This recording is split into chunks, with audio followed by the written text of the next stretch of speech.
Muy, pero que muy buenas noches, Puerto Rico. ¿Cómo están? Es la licenciada Roxana Soto Ailú, mejor conocida como la abogada motorizada y la número 9 en la papeleta de la papeleta primarista para senadores por acumulación del Partido Nuevo Progresista para este 2 de junio. En la noche de hoy vamos a tener un deleite muy agradable porque vamos a estar conversando con una persona que a nivel personal y a nivel profesional yo admiro mucho.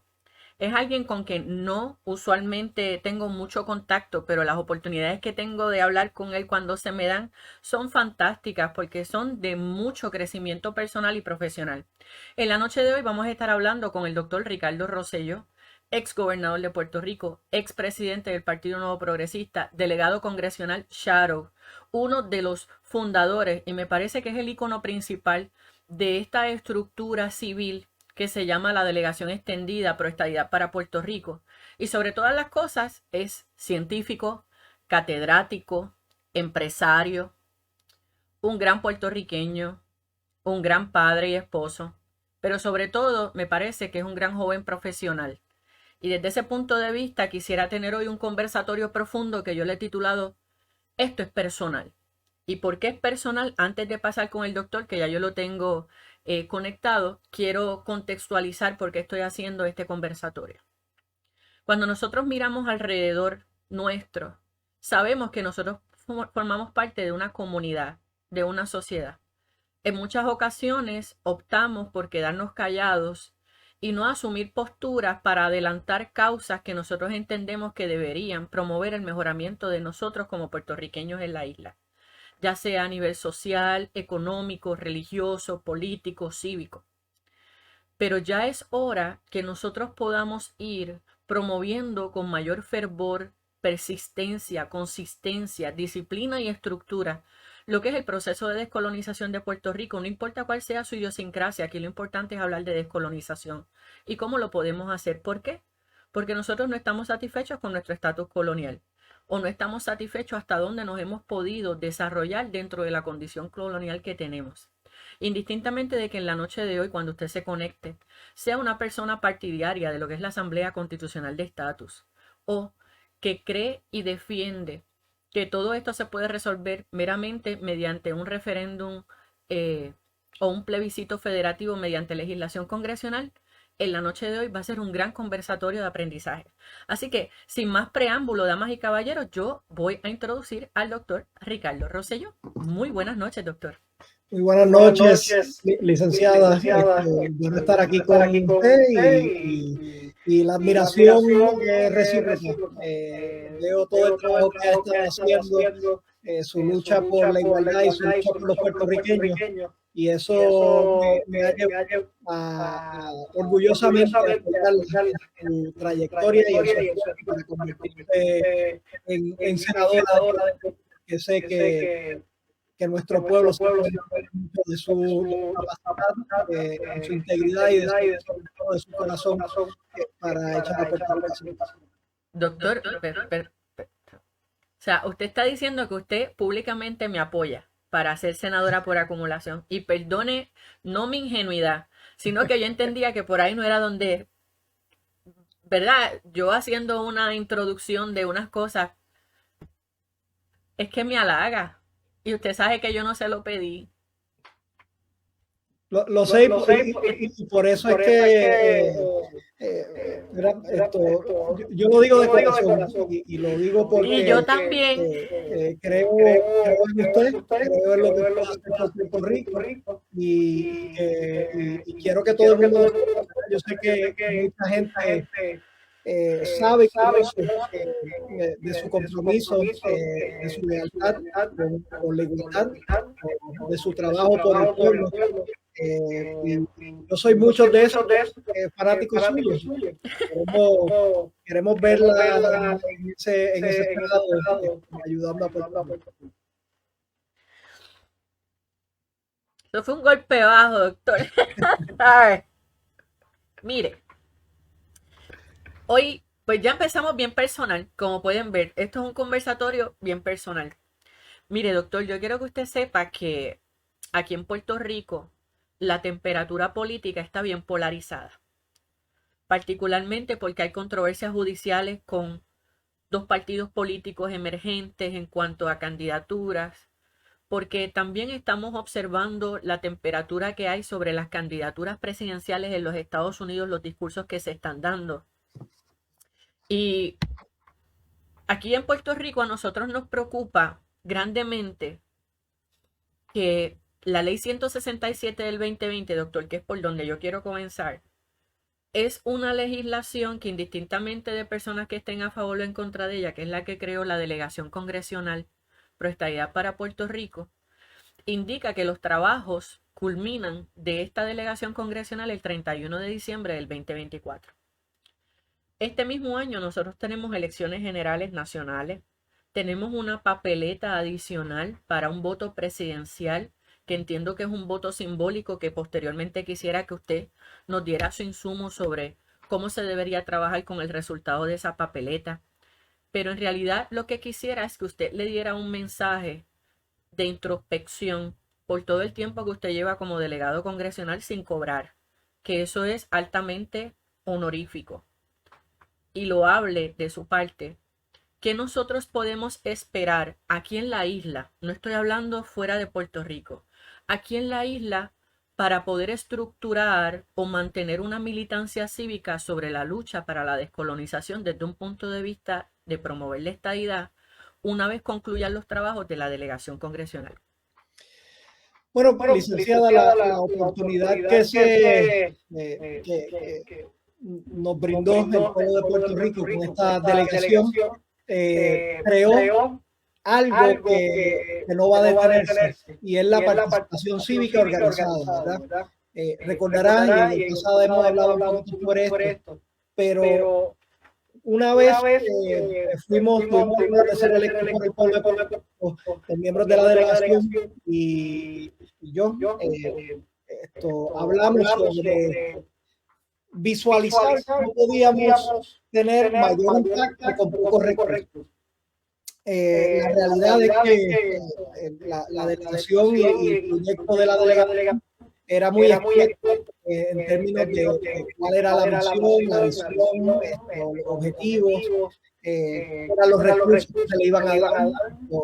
Recordarán que el asunto de salario se había discutido, eso se tuvo que trabajar un poco pues, en ese brainstorming, por decirlo así. Nos dimos cuenta que había un recurso que verdaderamente nunca lo habíamos utilizado de manera organizada. Y el recurso del puertorriqueño, el que apoya al puertorriqueño y la igualdad del puertorriqueño en Estados Unidos, para que se organice y para que pueda utilizar su poder político para adelantar la agenda a favor de los puertorriqueños. Y ahí es que nace una delegación extendida, ¿verdad?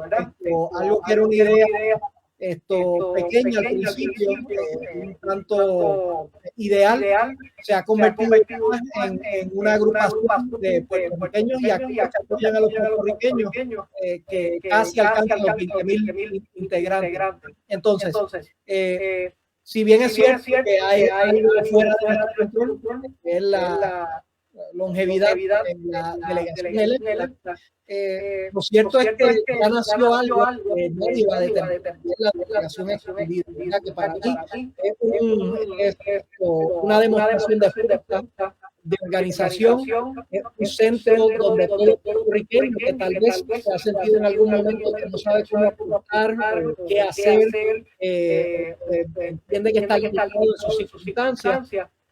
Una familia grande donde pueden unirse y luchar por una causa común. Haciendo un paréntesis, doctor, me están escribiendo de que hay eco en la transmisión suya. A ver si podría verificar el audio. Bueno, me va a tener que ayudar en eso. Déjeme ver si quizás me salgo de un puntito y vuelve y entra. Sí, ok, pues no hay problema. Ahora me pueden escribir. De mi parte se escucha porque el doctor va a volver a regresar para conectarse. Así que me dejan saber.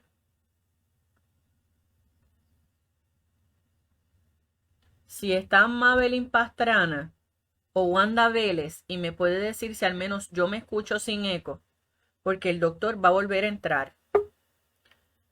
Déjenme saber aquí, vamos a ver. Ok, me dicen que yo me escucho bien. Pues entonces vamos a conectar ahora al doctor y yo voy a estar al pendiente. Empieza a hablar, doctor. Si me... 1, 2, 3 probando. No, yo lo escucho bien de mi lado. Allá ustedes, mi gente, ¿escuchan bien al doctor? se escucha el eco. Quiero saber si escuchan bien al doctor Rosselló.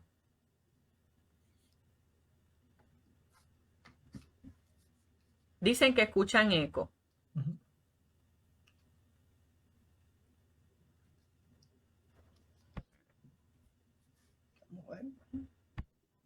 Puede ser quizás algo a su lado, licenciada. Ok. Pero trataremos de hacer el mejor esfuerzo.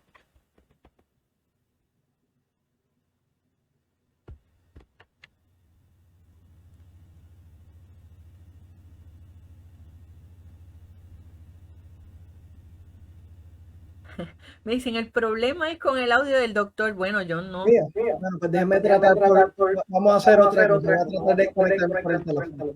Ok, está bien. Pues el doctor va a volver. No se preocupen. Me dice que se va a tratar de conectar a través del celular. Pero recapitulando, para las personas que se están conectando ahora, nosotros comenzamos con un conversatorio que se llama Esto es personal. Y esto es personal porque yo le estoy planteando al doctor Ricardo Rosselló qué es lo que va a ocurrir posterior al vencimiento de los trabajos de la delegación congresional que por disposición de ley vencen el 31 de diciembre del 2024. Indistintamente de que usted esté a favor de una Asamblea Constitucional de Estatus o un plebiscito federativo para la descolonización de Puerto Rico, lo que yo quería conocer es el insumo del doctor de qué es lo que va a ocurrir posterior a que concluyan los trabajos de la delegación congresional que fue electa en el año 2020. Porque la propia ley indica de que los trabajos concluyen el 31 de diciembre del 2024 y no reconoce el texto de la ley, que es la 167 del 2020.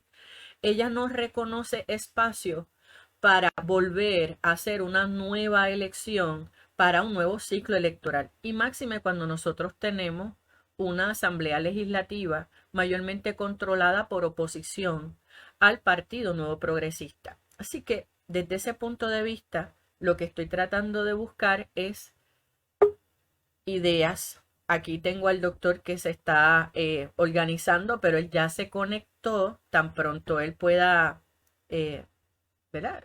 No, aquí. Ah, perfecto, pues aquí lo voy a conectar. Vuelvo y digo, cuando lo empiecen a escuchar, empiecen a escribirme si lo escuchan bien. Vamos a ver, adelante, doctor. Vamos a ver, ¿se escucha?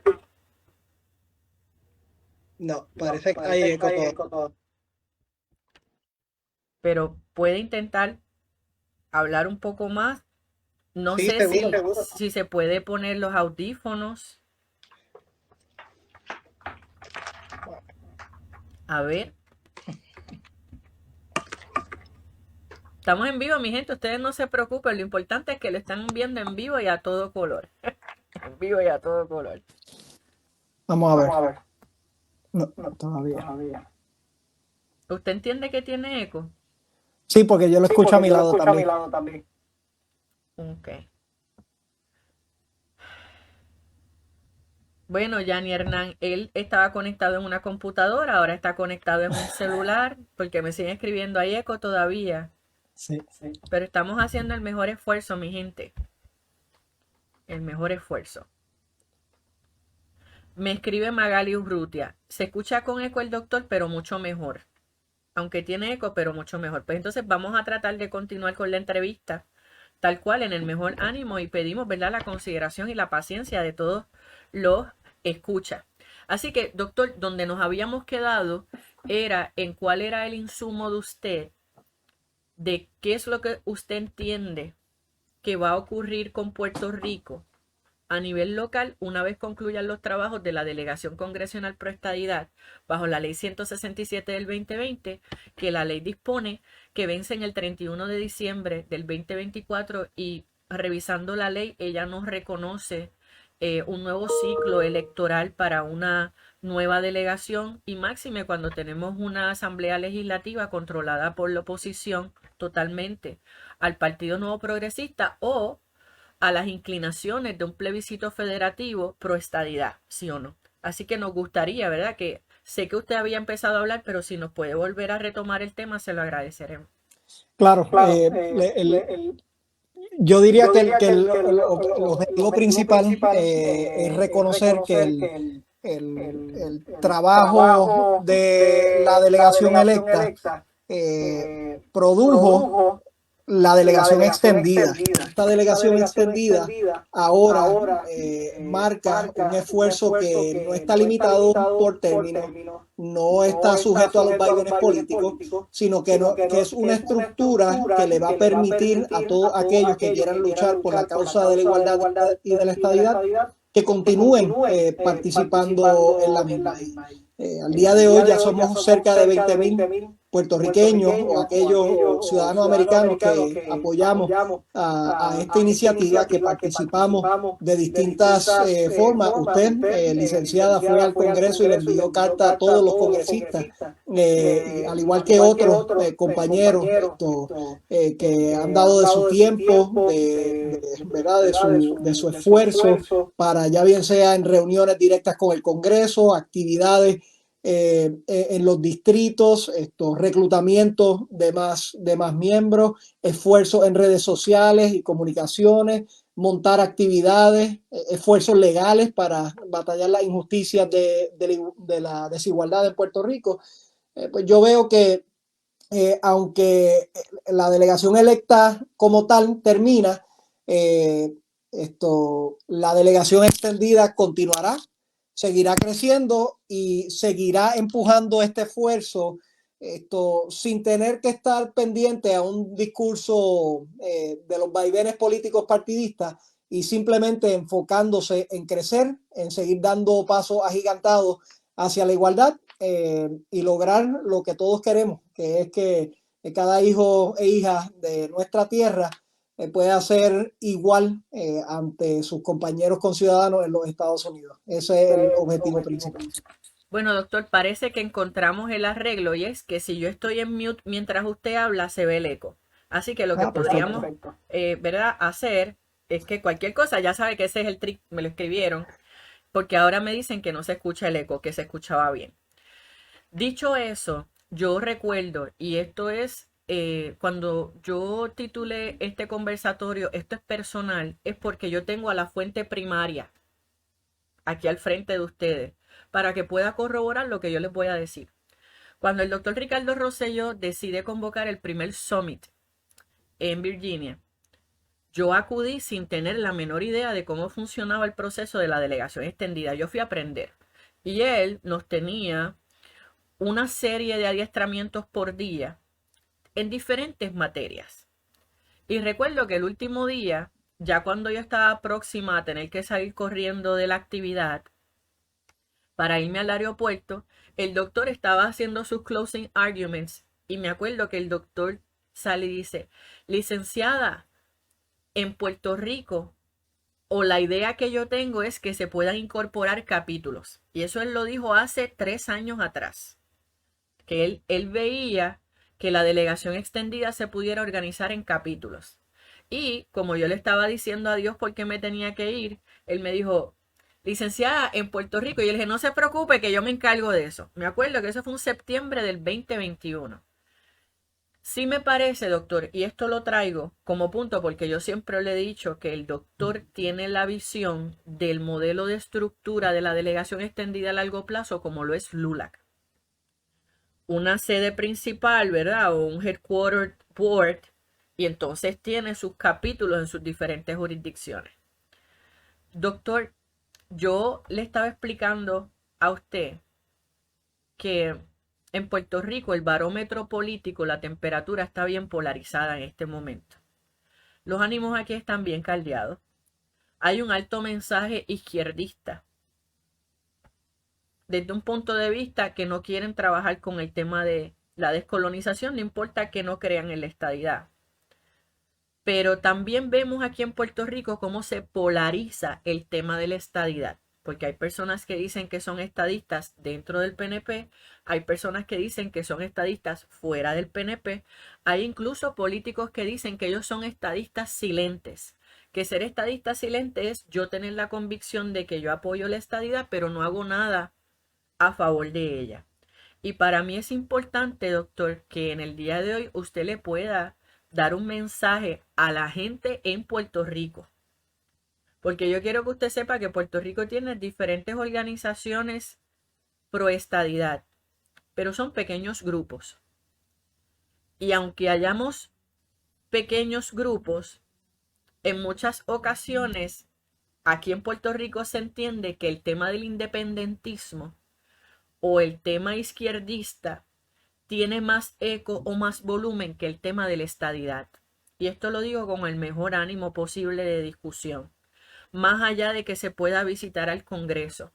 Desde un punto de vista externo, basado en su experiencia como exgobernador, expresidente de un partido político, como delegado congresional, donde usted se mueve alrededor de los 50 estados y territorios. ¿Cómo podemos mejorar en Puerto Rico para que haya consistencia sobre la educación, pero sobre todo sobre promover la descolonización? Porque es que yo tengo un alto nivel de preocupación, doctor, y con esto voy a concluir para darle la palabra, de que yo he escuchado a muchas personas decir, es que yo soy estadista y vamos para encima con la estadidad, pero no dan un tajo por la causa, doctor.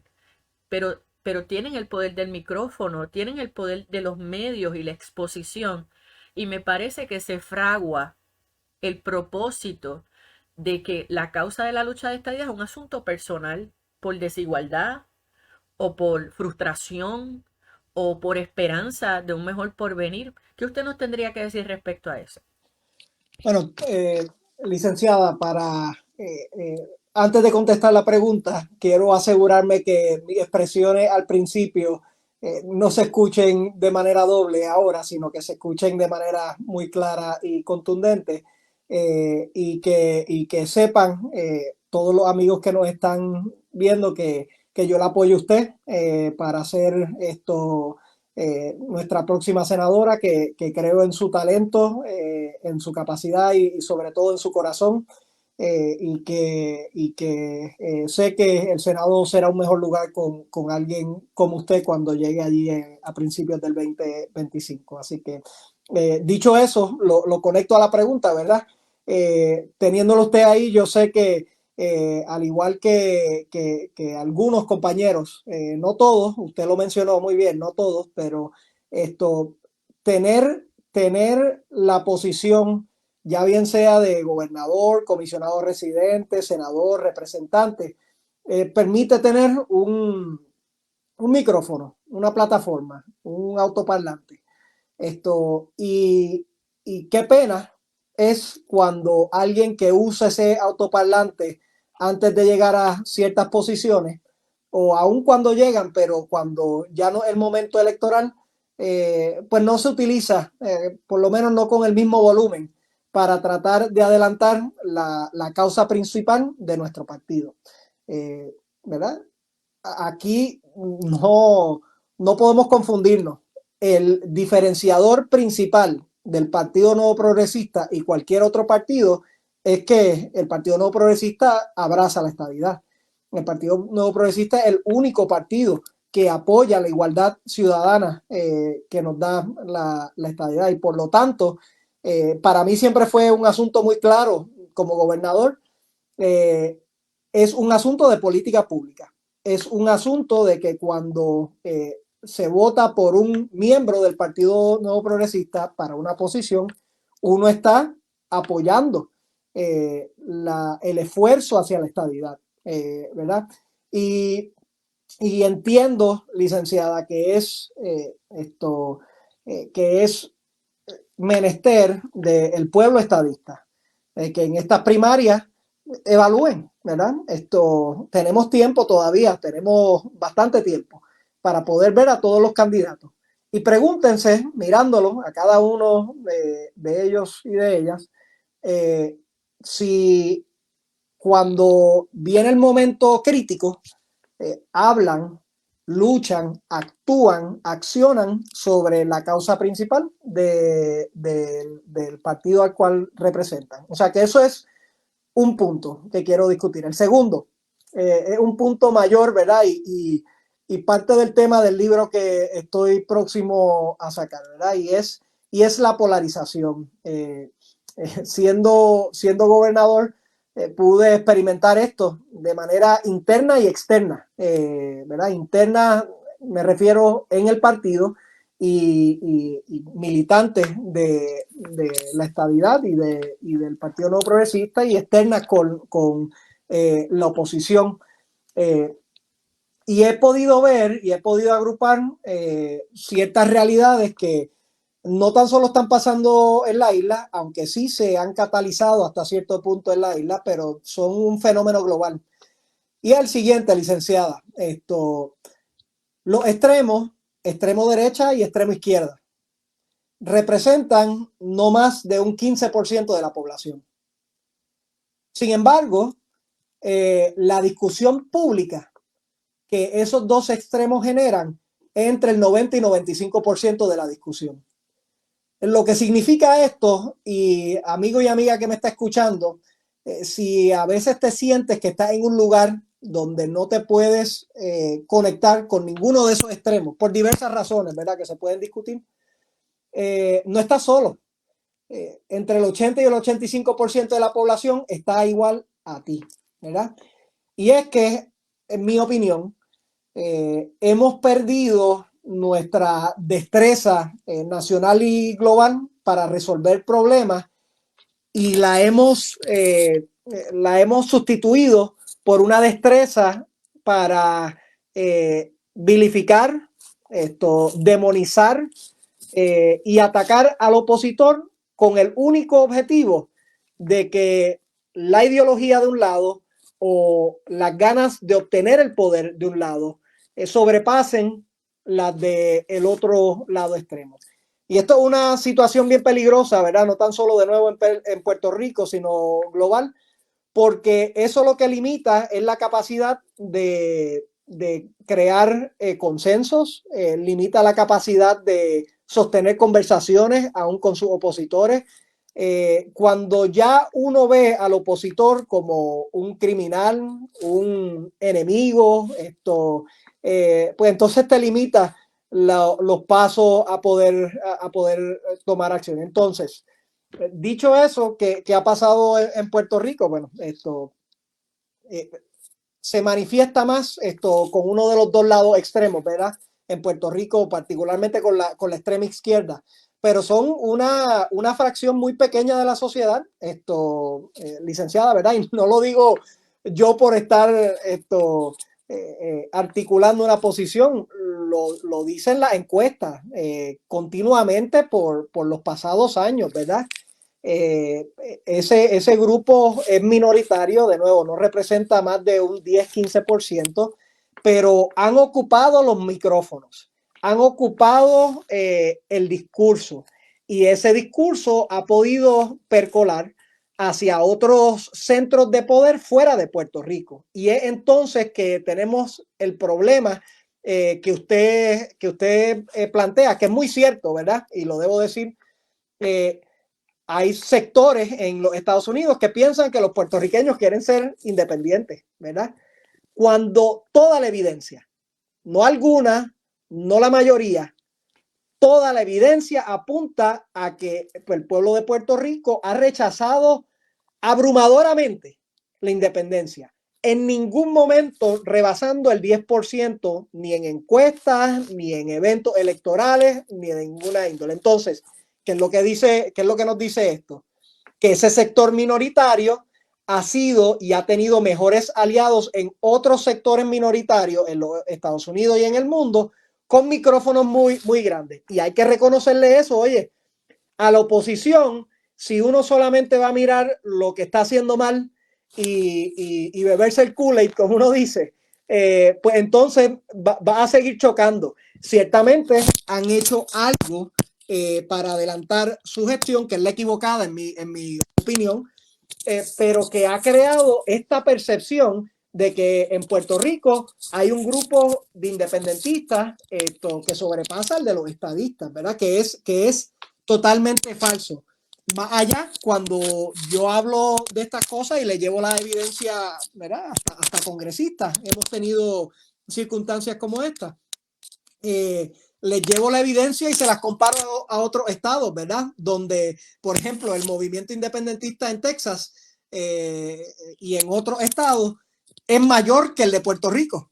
Y les sorprende ver ese tipo de esfuerzo. Por lo tanto, yo creo que hay mucho aquí, ¿verdad? Y hay mucho que se puede discutir sobre el asunto, pero ciertamente el punto clave es, hay ciertos grupos que, que se afincan a querer tener el poder, ¿verdad? Y en Puerto Rico hay unos bien claros ahora, que se afincan a eso y crean una narrativa bien destructiva, que es falsa, pero que lo repiten tanto que hay gente que se lo cree, y si no hay ¿verdad? Si no hay un sector de la población que se levanta, que busca otros micrófonos, que busca otros espacios para poder mitigar eso, pues entonces va a seguir pasando lo que ha estado pasando en el momento, que a pesar de la evidencia clara y contundente, hay quien piensa que en Puerto Rico, ¿verdad?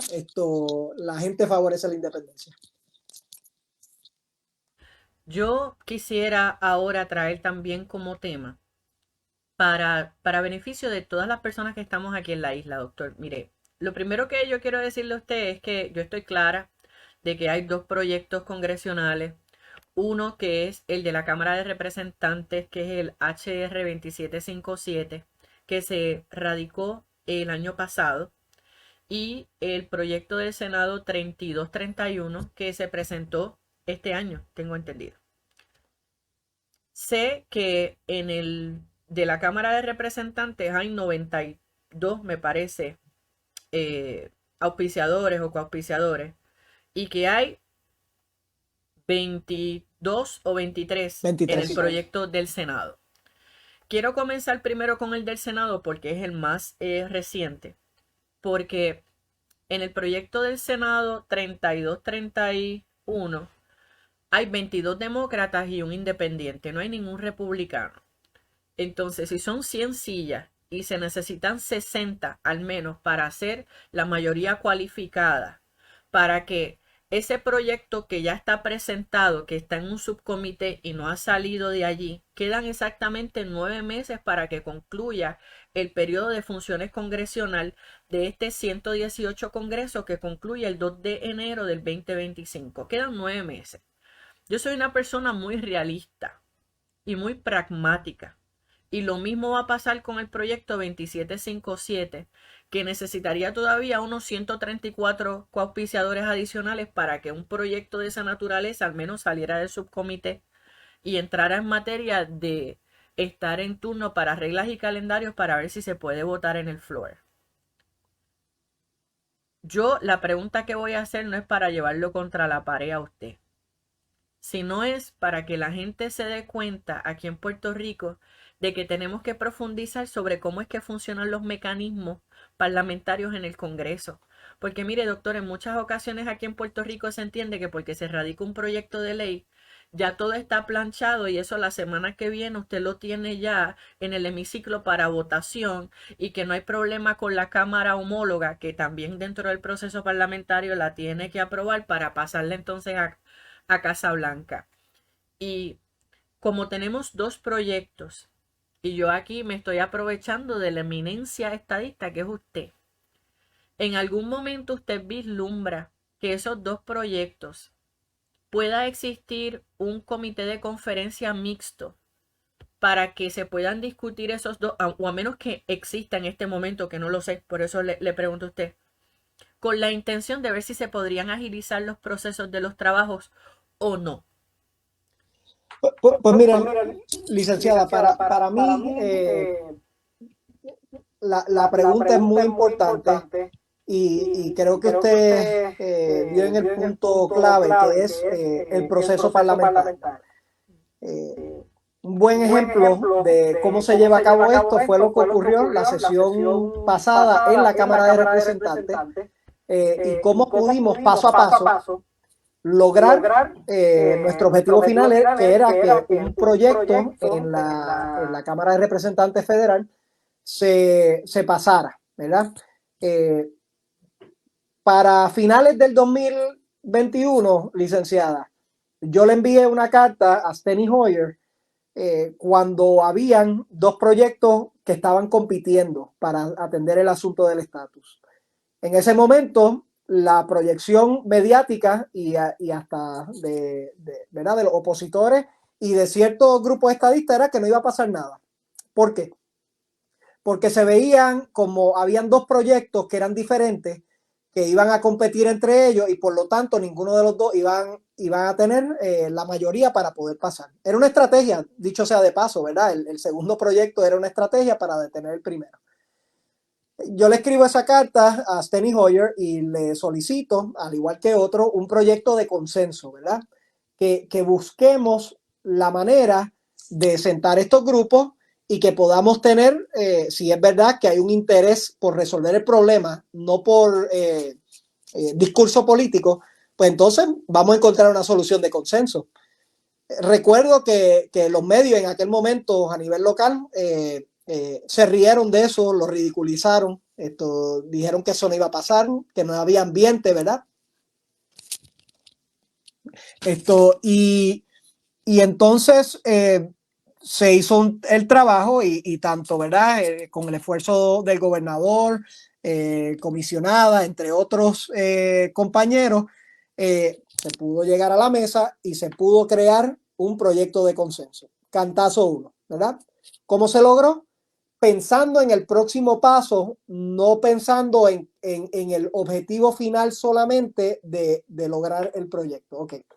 Pasa eso y las mismas voces de la discordia, licenciada, que decían, este proyecto está muerto, no va a llegar ni a comité. Ahí la delegación extendida cogió un rol protagónico extraordinario, llamando compañeros como, de nuevo, como Zoraida, como Yadira, como Ignacio, como Ramón, como Mario, Vivian, de todos los Estados Unidos, se organizaron, empezaron a llamar, empezaron a trabajar y fueron puntualmente a las oficinas y llamaron a las oficinas del comité para que se diera una vista y se diera una votación. Y en aquel entonces la votación no iba a pasar. Decían que no iba a pasar la votación. Pues ¿saben qué? Dicho y eso, pasó la votación del comité. Entonces, después de todo eso, ¿verdad? Y como bien mencionó, tuvimos el Summit, entre otras cosas. Parecía que por otros eventos que incluyen eventos atmosféricos y otras cosas, la discusión se fue hacia un lado y nuevamente esas voces de la discordia salieron y dijeron, no nos quieren, esto no va a pasar, no lo van a ver. De nuevo, delegación extendida toma una acción que es llamar a estas oficinas del liderato para que sometan este proyecto y lo lleven al pleno y que se tome ese voto, ¿verdad? Y entonces, de nuevo, todos decían que no iba a pasar, que esto no se iba a ver, y pasó. Y al final del día se logró que en su totalidad el Partido Demócrata y un grupo nutrido de republicanos votaran a favor de este proyecto histórico, ¿verdad? Se acabó el tiempo congresional, no pudo pasar al Senado, sabemos eso, pero la razón que hago esta historia, número uno, es para reconocer el esfuerzo de los ciudadanos trabajando sobre esto, ¿verdad? Muchos de los cuales, lo más seguro, no están escuchando aquí, y mucho de ese esfuerzo que usted hizo, llevando esas cartas hacia los congresistas y teniendo esas reuniones y haciendo esas llamadas. Pues en este caso no es diferente, ¿verdad? ¿Qué es lo que quiere hacer la oposición? La oposición nos quiere poner un tiempo límite y un objetivo final para que si no se den ese tiempo, ellos puedan decir que no se logró nada, que no nos quieren, etc. Pues entonces, y eso está bien para el juego político, pero como le dije, la ventaja de la delegación extendida es que no tenemos que seguir esa pendiente, no tenemos ese límite de tiempo, no tenemos esas restricciones político-partidistas que tal vez otras personas tengan, y nosotros sabemos cuál es la misión ahora. La misión ahora es ir al Congreso, ir al Senado y que este proyecto, ya aunque se haya discutido en otra sesión, en otra Cámara, que ahora se haga lo propio en el Senado. Es decir, primer paso es que se le dé vista a esto, ¿verdad? Ya se tiene casi una cuarta parte del Senado co-sponsoring el proyecto. Esto significa, ¿verdad? No es que solamente 23 lo estén apoyando, es que 23 pusieron su puño y letra, su nombre detrás del proyecto, ¿verdad? Hay otros que van a apoyar que simplemente no han hecho esa parte, ¿verdad? Entonces, lo que se tiene que permitir y lo que sería un paso histórico es que se permita una discusión en el comité, en el Senado, para que entonces se pueda pasar este proyecto y entonces se evalúe en el Pleno. Que si se necesitan 60 votos, que si necesitamos votos republicanos, que si hay que buscar, pues claro que sí, pero todo a su curso y todo a su conversación, ¿verdad? Uno de los retos grandes que tenemos con el Partido Republicano es que no hemos tenido un candidato que haya dado el paso. Aun cuando la gran mayoría de puertorriqueños en los Estados Unidos, ¿verdad? Votando en algunas de estas elecciones son republicanos, ¿verdad? Y tienen ese poder y tienen ese mollero político para poder empujar el asunto. Entonces, yo veo que esta es una oportunidad de oro para la medida que adelantemos esta discusión, que el sartén se ponga caliente, que la gente y los congresistas y los senadores tengan que discutir el asunto, pues entonces ya no se pueden esconder detrás de, bueno, cuando sometan un proyecto, cuando pase el proyecto, etcétera. Uno tiene que empujar la acción paso por paso y eso te va a dar resultados, al igual que nos dio los resultados en el 2022. Y por lo tanto, ¿esto a qué nos lleva ahora? Bueno, nosotros vamos a tener la cuarta toma del Congreso en 33 días. Comenzamos, ¿verdad?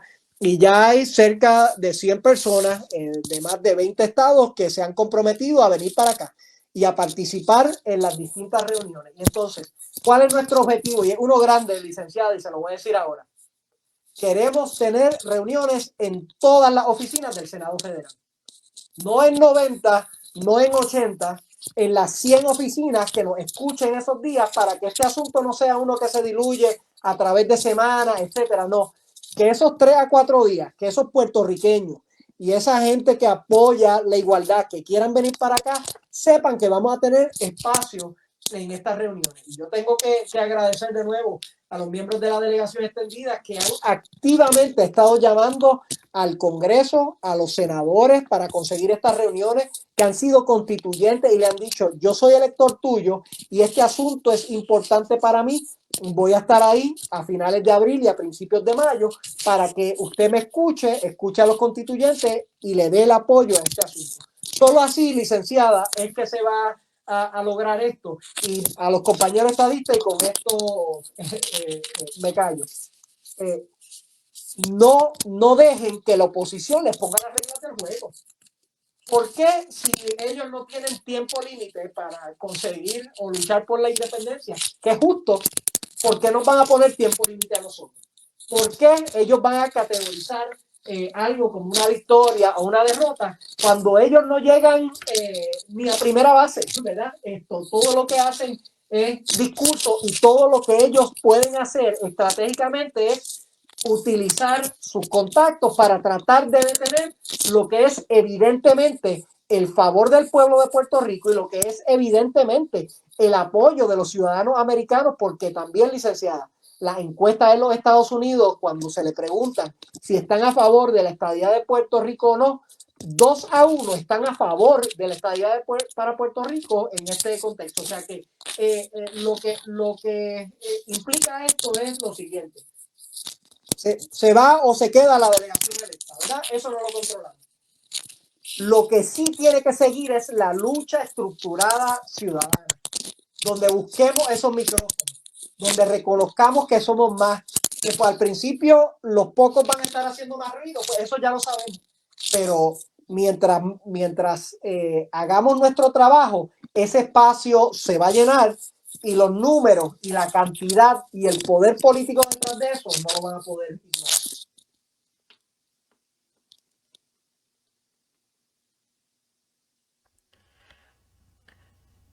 muy bien explicado, aunque tengo que admitir que la radiografía aquí en Puerto Rico en este momento es bastante disímil a ese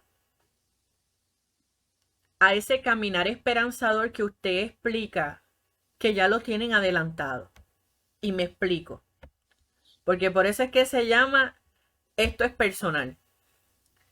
Aquí en Puerto Rico tenemos un gran sector de personas, doctor, que no pueden viajar al Congreso, que probablemente no saben inglés, que probablemente no envían correos electrónicos con el temor de que quizás no saben cómo presentar su argumento ante un congresista o una oficina.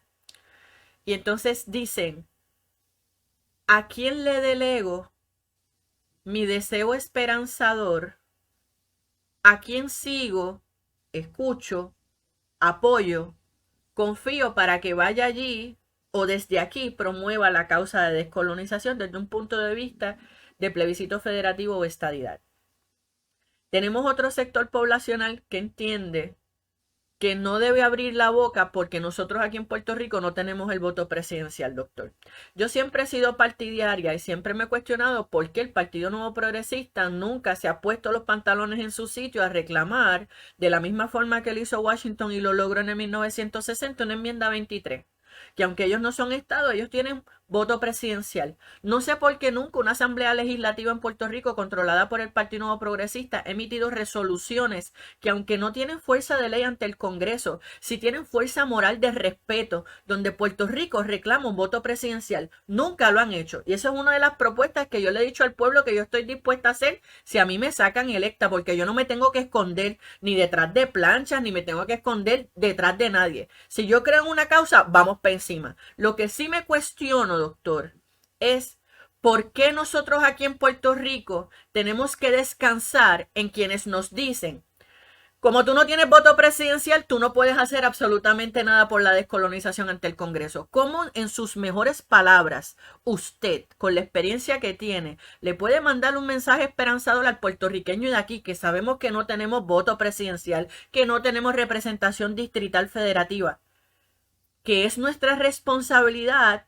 promover, y no es solamente hablar de estadidad de aquí para afuera la palabra, cómo podemos accionar positivamente para promover un cambio de descolonización de Puerto Rico? Porque, doctores, que lo hay. Sí, sí, mira, licenciada, para mí la gran oportunidad está en reconocer que hasta lo que usted mencionó ahora, ¿verdad? Y aquí discrepo un poco, o discrepo en lo que algunas personas puedan pensar de que no pueden hacer algo. Sí pueden hacer mucho, ¿verdad? Hay muchos miembros de la delegación que se sintieron en algún momento como usted está mencionando, que algunos compañeros se pueden haber sentido, ¿verdad? Que no tenían poder, que no podían hacer nada, y hoy son unos luchadores tomando acción, yendo a town halls, escribiendo en redes sociales, y si no hablan inglés, pues, oye, la lucha siempre, o sea, la decisión final se toma en Puerto Rico, ¿verdad? Lo que hemos hecho ahora es reconocer que teníamos un poder político proxy, por decirlo así, que nunca habíamos utilizado. Y es el reconocimiento de que si somos 3.2 millones de puertorriqueños en la isla, somos más de 5 millones de puertorriqueños en los Estados Unidos, en distintos estados. Y todos esos puertorriqueños tienen lazos con sus familiares en la isla, con sus compañeros, con sus comunidades, ¿verdad? Personas que no tienen que ser puertorriqueños, pero que los conocen y que al verlos en ciertas posiciones, pues pueden tener empatía con el reclamo por la estadía. O sea que es un asunto complejo, ¿verdad? No es un asunto fácil esto de resolver el estatus, ¿verdad? Y eso es de beneficio de discurso de la oposición que quieren proyectarlo como que es apretar un botón o no, ¿verdad? Esto, si me puedo ir en una tangente, me recuerda a una conversación que tuve con el presidente Trump en un momento, ¿verdad? Que fue televisada y los compañeros la pueden buscar en YouTube. yo por alguna razón era el único demócrata que el presidente Trump invitaba a estas reuniones. Y tuvimos un almuerzo donde los distintos gobernadores hablaban sobre su reclamo.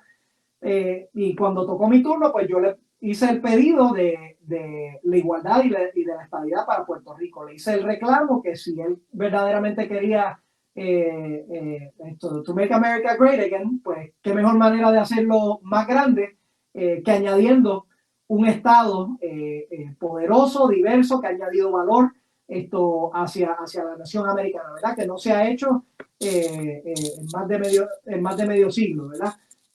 Y entonces su contestación, como él tiende a ser, ¿verdad?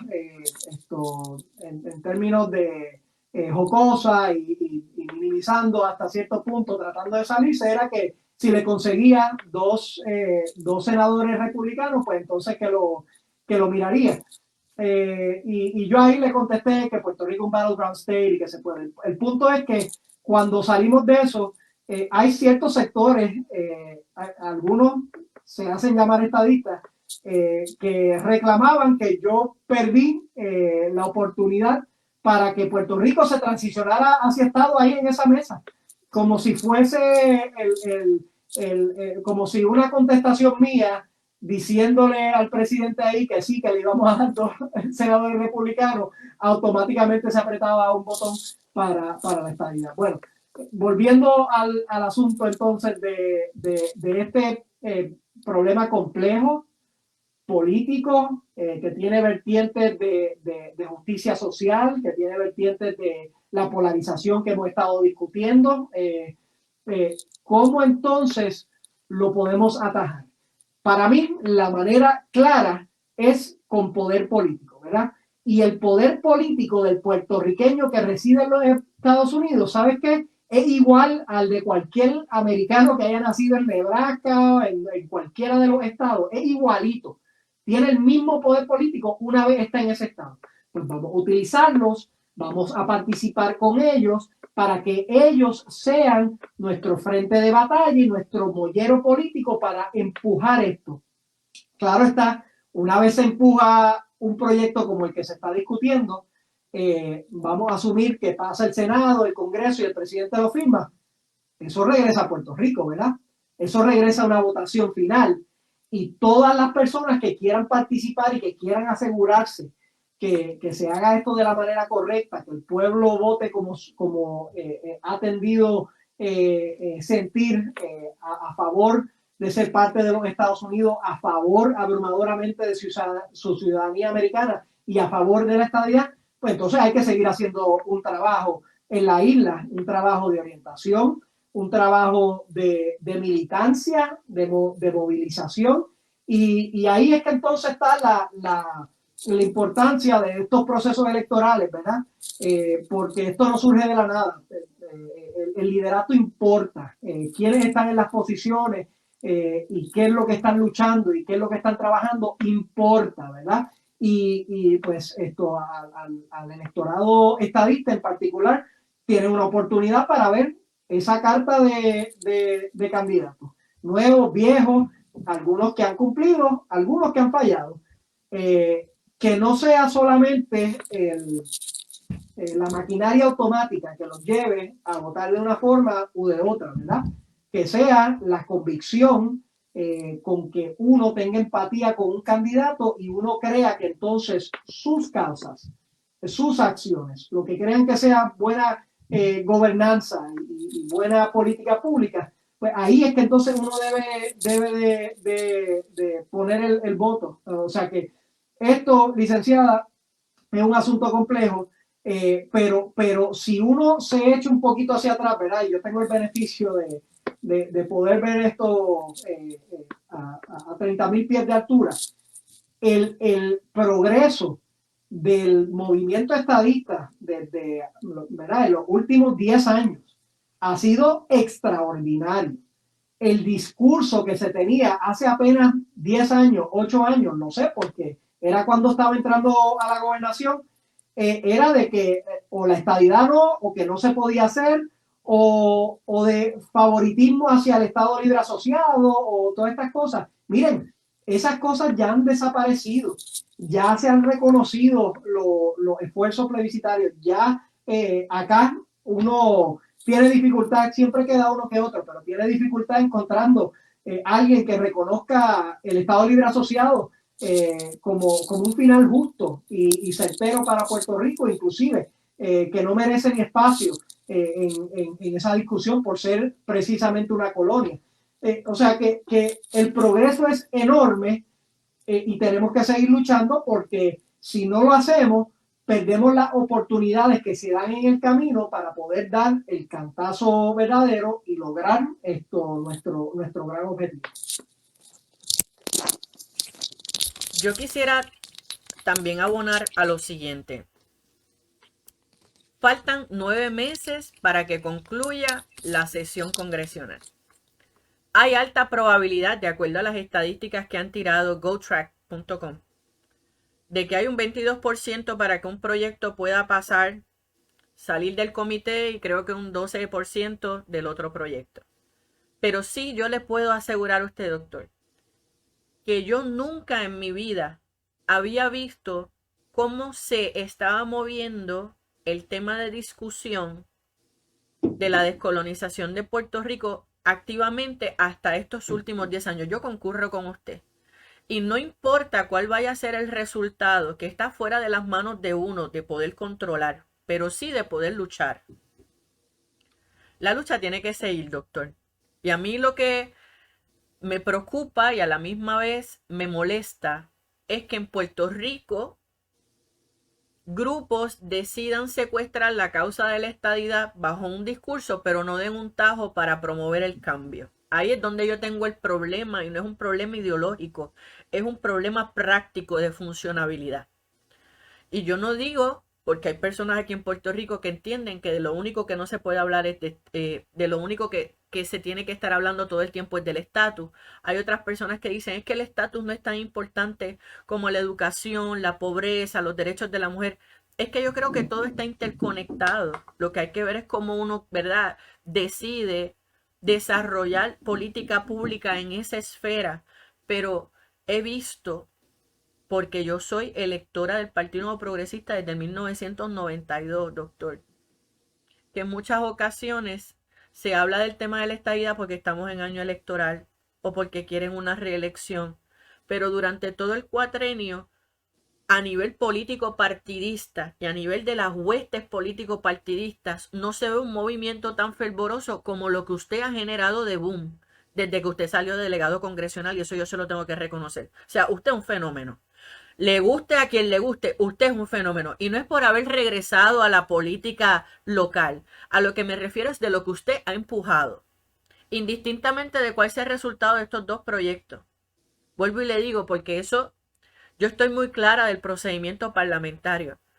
Pero has levantado una llamarada en Puerto Rico que el temor, que es lo que yo le quiero compartir a la gente, es que después que concluyan los trabajos de la delegación extendida se extinga.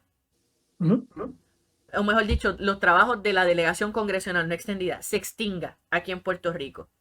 Porque créanme, el volumen del mensaje izquierdista es bien amplio. Y la gente se desanima. Y el que no tiene oportunidad de participar o integrarse en un grupo que lo respeten se desanima. Entonces, yo le digo, doctor, ¿cuáles son sus planes después del 31 de diciembre del 2024 dentro de la política de la estadidad, cuando usted ya cese como delegado congresional? Bueno, yo dejaré de tener esa posición electa, pero yo no dejaré de ser delegado extendido. Esta delegación extendida va a continuar hasta que terminemos nuestro objetivo, ¿verdad? Y va a continuar con mi presencia, pero, ¿verdad? Yo sé, y mi aspiración es que surjan otros líderes de ahí, que lo estoy viendo, ¿verdad? Lo he visto, es el orgullo más grande que llevo. Hay miembros de la delegación que serán alcaldes en Puerto Rico. Hay miembros de la delegación que ¿verdad? Van a ser comisionados residentes. Hay miembros de la delegación, ¿verdad? Que me refiero a William Villafañez. Hay miembros de la delegación que son presidentes de partidos nacionales. Me refiero a Luis Dávila Pernas, ¿verdad? Hay miembros de la delegación que son concejales, ya en Pensilvania, en Florida, en Nueva York. Hay miembros de la delegación que todavía no lo han hecho, pero van a dar un paso. O sea que esto ha sido, ¿verdad? Para mí, la gran sorpresa de esto es que como estamos unidos en un propósito, y ese propósito es puro y podemos tener mil diferencias y las tenemos, ¿verdad? Y sin duda alguna, como buenos hermanos, a veces peleamos, pero nos une esta lucha por la igualdad y reconocemos que ese es lo principal y por lo tanto, licenciada, después del 2024, si termina la delegación electa, sigue creciendo la delegación extendida. Sigue formalizada. Antes de que termine el 2024, vamos a hacer lo mismo que usted hizo, ¿verdad? Que formalizó y creó un capítulo para darle estructuras, que fue la petición, ¿verdad? Lo mismo que Zoraida y el equipo en Florida han hecho. Lo vamos a hacer a nivel nacional para que esa estructura continúe creciendo y dando las batallas y ganando terreno. Y ¿sabes qué? ¿Sabes cuál es el mejor indicador de que estamos ganando terreno? El temor y el terror que tiene la oposición y el sentido de urgencia para mentir, para difamar, para destruir que tienen, porque saben que seguimos avanzando, saben que seguimos creciendo y saben que que tenemos lo que ellos no tienen, y es la mayoría de la gente, el poder político, que si este gigante silente se levanta con fuerza, no van a tener ningún tipo de oportunidad. O sea que esta lucha desde cualquier frente, ¿verdad? Y con distintos sombreros, siempre estaré participando, pero lo que más me llena de esperanza es ver muchos líderes como usted que ¿verdad? Profesionales íntegros, que han decidido dar un paso para ser líderes electos en distintas posiciones, y que llevan en su corazón, ¿verdad? Y que parte de su asunto no negociable, ¿verdad? Cuando uno es líder, uno tiene que aprender a buscar compromisos y a sentarse con todo el mundo, con los que piensen igual y con los que piensen diferente. Pero también hay ciertos principios claves que son los que uno tiene que llevar de manera contundente, y para mí este es el principal, ¿verdad? Para mí es lo que yo busco en un líder, alguien que tenga este compromiso para la igualdad, para la justicia de nuestro pueblo, y que haciéndolo así apuesta en el futuro de nuestro pueblo, ¿verdad?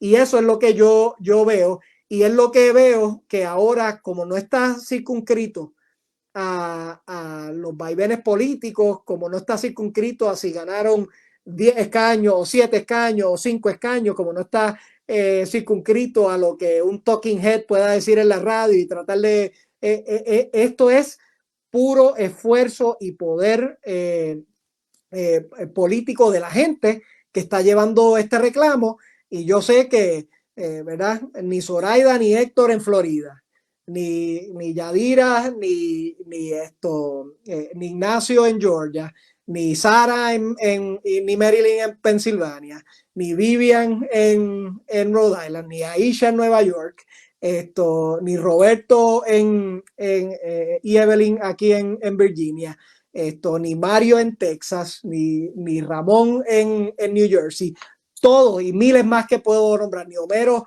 en Nevada.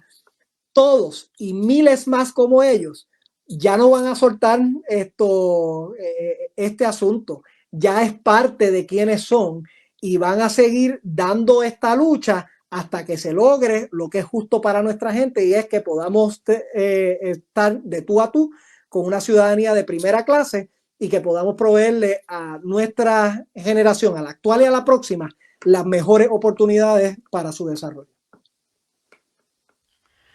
Ya aprovechando que el doctor toca el tema de la estructuración de los capítulos, yo para beneficio también del público, como esto es un conversatorio de que esto es personal, también la gente sabe que yo disolví el capítulo Puerto Rico de la delegación extendida que yo incorporé ahora en febrero de este año. Las razones fueron múltiples y eso no me ha quitado el deseo de promover la descolonización de Puerto Rico. Pero sí me parece que no era mi momento, fíjese. Y eso se lo digo a usted por ser fundador de la delegación. No era mi momento. Creo que hay unos líderes que pueden llenar con mayor capacidad el reto de Puerto Rico antes que yo. Y me parece que van en esa dirección. Me alegro muchísimo por eso. Yo sigo siendo estadista. Yo voy a seguir luchando por la estadidad de Puerto Rico y la descolonización, pero mi interés ya es hacerlo desde otro frente. Desde otro frente, y si yo lograse ser electa como senadora, pues tendría una autoridad que en este momento no tengo, que meramente soy electora. Así que en esa parte quiero decirle abiertamente a usted, doctor, que yo le agradezco la inspiración que me dio en aquel momento en Virginia para crear un capítulo en Puerto Rico. Lo hice con la mejor intención del mundo, lo hice con los mejores deseos de que nos pudiéramos organizar. No funcionó, pero eso no significa que la lucha queda ahí, sino hay espacios, ¿verdad?, que hay que desarrollar y más adelante podrán venir mejores cosas en esa parte. Sí quiero preguntarle a usted, mire, yo estoy aquí en mi despacho y yo soy una fervorosa lectora. Yo tengo aquí libros de Sila Calderón, de Juan Mari Brás, de Héctor Luis Acevedo, que les gustan, ¿verdad?, mostrar, luego de ellos haber tenido algún rol político participativo, escribir. En Puerto Rico a muchas personas no les gusta publicar libros para contar sus experiencias o hablar sobre opiniones. Pero yo sé que ya usted está en su segundo libro y sé que dentro de lo que usted habla desde su primer libro son perspectivas reformistas. Así que yo quisiera un poco que usted nos pudiera ilustrar y nos pudiera compartir qué lo mueve a escribir libros, qué lo motiva a continuar escribiendo libros y qué aportación a largo plazo usted entiende que las publicaciones de sus libros van a tener dentro de la historia política de Puerto Rico en tiempo moderno. Eso para mí es importante. Bueno, una pregunta y mucha tela que cortar ahí, pero voy a comenzar diciendo que yo he sido bendecido de tener unas experiencias que no todo el mundo ha tenido, ¿verdad? Esto en unos momentos históricos, con unos personajes históricos de gran bagaje y de gran influencia, ¿verdad? Y lo segundo que digo es que mi formación es de científico, ¿verdad? Siempre corrí la gobernación con un sombrero dual de Chief Executive Officer, ¿verdad? Para mí la ejecución es lo principal, ¿verdad? Que se haga el trabajo. Pero también de científico y de innovador y de explorar, ¿verdad? Y en la ciencia, diferente un poco en la política, pues en la política solamente se celebran los logros y los aciertos. En la ciencia se reconocen y se celebran los fallos y los fracasos también. ¿Por qué? Porque de ahí hay mucho que aprender, ¿verdad?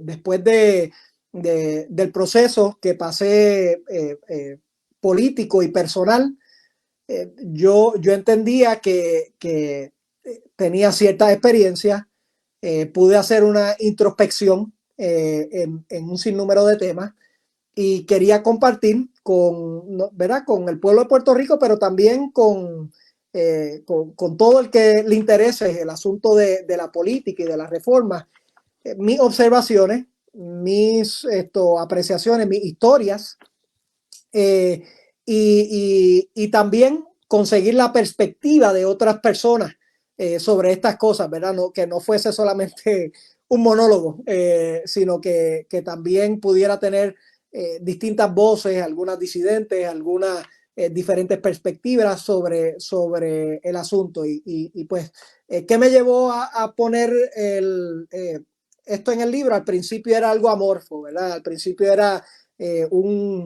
una necesidad de poder cristalizar estas vivencias, estas experiencias y poder extraer entonces un valor personal para mí y un valor posiblemente hacia futuros líderes, ¿verdad? Y para hacer eso, ¿verdad? Y lo comento aquí, yo no redacto un libro como si fuese unas memorias ¿verdad? O la historia de mi gobernación. Yo comparto ciertas historias para tratar de atender una pregunta bien fundamental que para mí era importante y que usted señaló, ¿verdad? Que era esencial de mi persona, creo yo, y es la necesidad de reformar y de buscar innovación para hacer cambios positivos, ¿verdad? Que tuve mis aciertos y desaciertos, pues por supuesto, y eso lo discuto en el libro, es parte de. Pero lo que quería tocar inicialmente es por qué, si el mundo está pidiendo con tanto fervor cambio, porque esto es global, ¿verdad? En Puerto Rico, pero es global. Y es una dinámica romantizada hasta cierto punto, ¿verdad? ¿Por qué se le hace tan difícil al reformista en las democracias poder implementar reformas, ¿verdad? Y ahí es que entonces empieza el libro, ¿verdad? El libro tiene varias partes. Parte 1 define un poco el ambiente, que creo que es lo que usted tocó al principio de esta conversación, la polarización, la dehumanización de los líderes en todos respectos, ¿verdad? No es un lado o el otro. Lo que yo le llamo la sobresimplificación de lo complejo, ¿verdad? Y, la realidad de que las narrativas y las palabras están teniendo más poder que la realidad y que las acciones, ¿verdad? Y que esa confabulación de factores crea un ambiente muy tóxico y muy difícil para cualquier reformista intentar de poder hacer cambio. Y después de hacer esa examinación, pues exploro cuáles son los factores de esa reforma y ahí, pues de nuevo, utilizando mi experiencia, las experiencias de otros gobernadores, otros presidentes, pues, hay ciertos aciertos, ¿verdad? En ciertos momentos donde yo tuve muchísimo éxito en poder pasar reforma para Puerto Rico. Y discuto eso y hay ciertos momentos que tuve una dificultad enorme en poder pasarle. ¿Y por qué? ¿Cuáles eran los factores que cambiaron? ¿Por qué cambiaron esto? ¿Qué yo haría en otra circunstancia? ¿Cuáles de las cosas recomendaría que hiciera un futuro líder y cuáles no? ¿Verdad?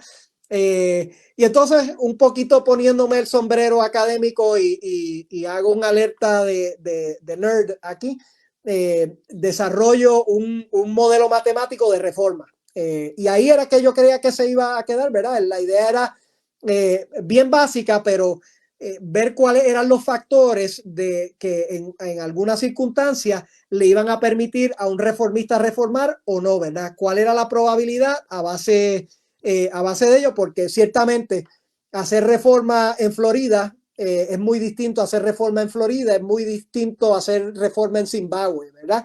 Y cuáles son esos factores que provocan que sean diferentes. Pero cuando ya creía que había terminado el libro, licenciada, tiro varios modelos y me topo con esta realidad global que me preocupa y que también aplica a Puerto Rico. Y es que las democracias, por este ambiente que hemos creado y en paralelo a tanta innovación que está ocurriendo, van a tener una dificultad compitiendo contra autocracias en el futuro, entiéndase, dictadura, etcétera, porque nos estamos saboteando nosotros mismos, básicamente, ¿verdad? Y entonces eso abre toda esta exploración de por qué eso. También pongo algunas de las historias sobre ello y hago la presentación de este concepto de el centro radical, ¿verdad? Que la idea es reconocer un tanto casi como los estadistas, que somos mayoría, pero a veces el volumen es más bajito, pues reconocer que a nivel global está pasando un fenómeno donde los extremos están controlando la narrativa, hasta posiciones políticas, pero no representan a la gran mayoría de sus pueblos, ¿verdad? O sea, no representan al 80, al 90% de su pueblo. ¿Y cómo es que hemos arribado a esa situación? Y cómo entonces quizás podemos matar dos pájaros de un tiro, de volver hacia un espacio donde se puede discutir, donde se puede llegar a consensos, donde podemos permitir a que las mejores ideas emanen y evitar ¿verdad? Este ambiente de demagogia, de deshumanización que existe de un lado hacia otro, esto que simplemente creo que nos llevaría hacia el fracaso. Así que ¿qué aportación va a ser? Pues eso yo se lo dejaré a los expertos, pero yo espero en primer lugar que sea una aportación donde el pueblo pueda ver, ¿verdad? Desde mi perspectiva, mis vivencias, ¿verdad? Y que puedan ver el esfuerzo particularmente de gente tan bien importante en mi vida como el esfuerzo de Beatriz, ¿verdad? El esfuerzo humanitario que ella hizo es sobrenatural y redactando eso simplemente me lo enfatiza. Yo sé que mucha gente lo sabe, pero yo quería ponerlo en papel. Igual que ella, muchos puertorriqueños extraordinarios que hicieron muchas cosas. Y entonces empezar a compenetrar y a tratar de anticipar esta realidad que ¿verdad? Está pasando y pasará en Puerto Rico y está pasando y pasará en Estados Unidos y en otros sitios donde la polarización se torna en algo destructivo hacia nuestro progreso como sociedad, ¿verdad? Hacia nuestro progreso y entonces pues es casi como una alarma, ¿verdad? Y una alarma racional, construida, basada ¿verdad? No tan solo mis opiniones, pero otros expertos de cómo estamos llegando hasta esto y cómo tal vez, ¿verdad? Unas opiniones de cómo pudiésemos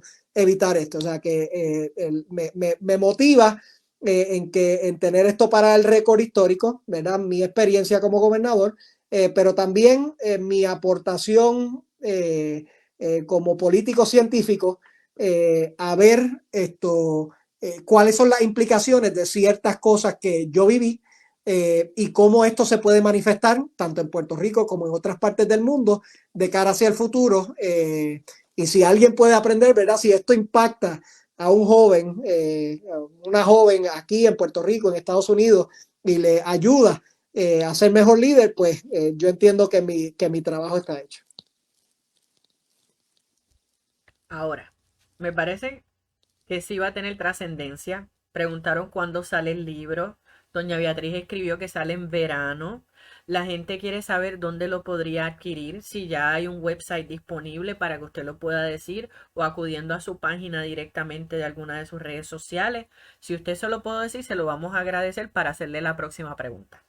Sí, por supuesto. Mira, el libro ya está prácticamente listo. Hay procesos de imprenta, etcétera. Como dijo Beatriz, en o antes del verano va a estar saliendo. Hay muchos compañeros, ¿verdad?, que hicieron una precompra del libro y fue lo que ayudó ¿verdad?, a edificar ese libro, a tener el espacio de construirlo, de llevarlo hacia la empresa. Así que yo diría que en los próximos, ¿verdad? En los próximos meses ya ese libro va a estar. Yo comparto un portal inicial que hicimos para la preventa, pero estén pendientes a las redes sociales. Tan pronto esté listo a salir, va a salir ¿verdad? Va a estar en las librerías, pero también va a estar en Amazon y en las plataformas digitales que uno pudiese adquirirlo de esa forma. Me quedan dos preguntas. Me queda una pregunta y una vivencia que la voy a dejar para después de hacerle la pregunta. La pregunta, o sea, me lo voy a reservar todavía, pero la pregunta va dirigida a ¿qué mensaje le tienes al puertorriqueño elector que le van a presentar una papeleta adicional de un voto presidencial para noviembre? Y tenemos personas aquí en Puerto Rico, doctor, que dice, esa papeleta yo no la voy a tocar, o yo no me identifico como demócrata, yo no me identifico como republicano, o con el mayor de los respetos, ¿qué es ser demócrata? ¿Qué es ser republicano? ¿Por qué tengo que votar? Y sobre todo, ¿cuál es el efecto que usted entiende para que usted le pueda explicar a la audiencia? ¿Cuál es el efecto y el uso de que la gente vote en la papeleta y cómo se puede trabajar o interpretar el resultado de esa papeleta en particular en noviembre, doctor? Mire, licenciada, cuando comencé mi mandato en el 2017 tenía tres objetivos principales en el asunto del estatus, ¿verdad? Objetivo principal uno, crear el Plan Tennessee, ¿verdad? Que es el padre o la madre de la delegación congresional ahora, ¿verdad? Y lo logramos. El segundo objetivo era tener otro proceso plebiscitario para seguir añadiendo al reclamo. Lo tuvimos, la oposición hizo boicot porque sabía que no tenían el apoyo, y eso entonces fue la antesala para otro proyecto en el 2020 que entonces diera la evidencia de tres proyectos plebiscitarios donde el pueblo de Puerto Rico apoya la estadidad.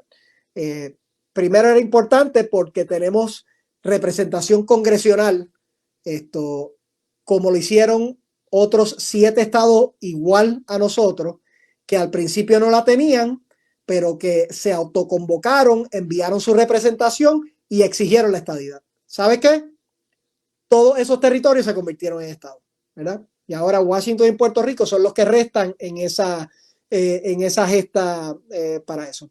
Segundo, siendo el plebiscito, pues no es lo mismo decir que tuvimos un plebiscito en el 2012 donde ganó la estadidad, ahora en el 2024, que decir hemos tenido 3 plebiscitos continuos y en todos ha ganado la estadidad de manera abrumadora y significativa, ¿verdad? Y eso hay que seguir haciéndolo. Me preguntaron en otro momento que si yo haría otro plebiscito y yo le dije que sí. ¿Verdad? Yo sé que hay temas de que mira, pero hay que esperar al Congreso. No, mira, uno sigue, ¿verdad? Son ejercicios de expresión. El detener eso simplemente es el esfuerzo que quieren ciertos grupos de la oposición de silenciar al movimiento estadista, ¿verdad? Entonces, la tercera parte de todo eso era el voto presidencial, ¿verdad? Yo sé que es controversial, hay ciertas personas que no ven el valor, pero yo les quiero yo quiero dejarles saber de dónde surge esta historia, ¿verdad? En el 2020, perdón, en el año 2000, Estados Unidos tuvo una elección presidencial bien cerrada, ¿verdad? Entre el gobernador Bush y el vicepresidente Al Gore. Recordarán que esa elección terminó siendo una elección donde George Bush prevaleció con 514 votos en el estado de la Florida, ¿verdad? Nosotros, para aquel entonces, ¿verdad? Para aquel entonces, mi padre, cuando era gobernador, intentó que se pudiera tener una papeleta presidencial en Puerto Rico, pero el Tribunal Supremo de Puerto Rico lo detuvo. Esa elección que fue discutida globalmente, licenciada, globalmente por meses, ¿verdad?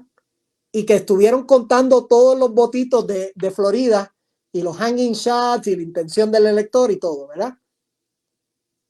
Imagínense si Puerto Rico hubiese tenido su elección simbólica.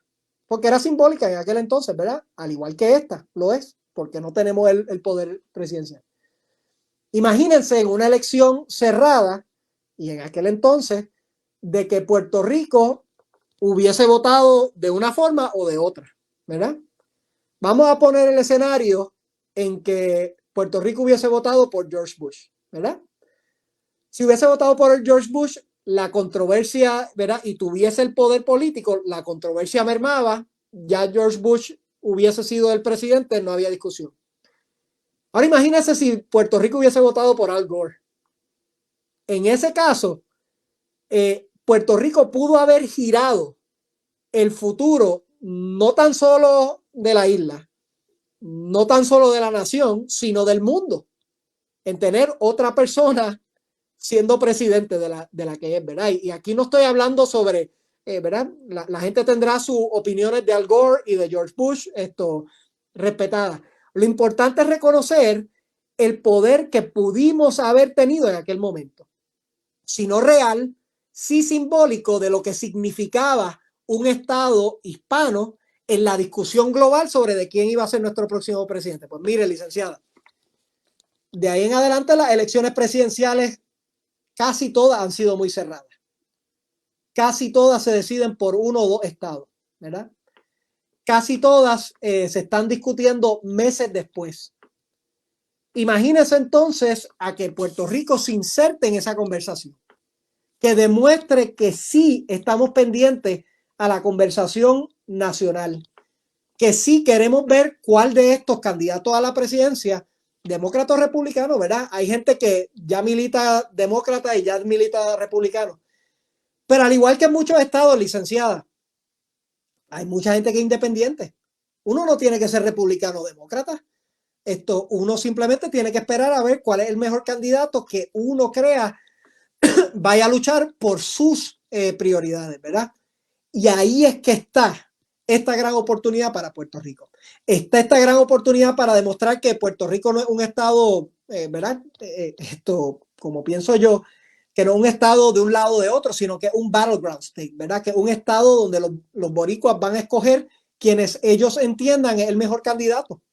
Tenemos la oportunidad de que en una elección cerrada se discuta que Puerto Rico está pidiendo la estadidad y que han tomado la acción de tener delegados congresionales, de hacer plebiscitos y que tomaron el voto presidencial, inclusive poner a la gente especular y hablar de qué hubiese pasado si se contaban los 5 electores de Puerto Rico en estas elecciones, ¿verdad? Si movían la elección para un lado o si movían la elección para otra. Por lo tanto, la oposición naturalmente va a minimizar esto como algo simbólico, etcétera. Pero es que de nuevo, caemos en la trampa de su discurso, de sus reglas, de lo que ellos creen que se debe hacer.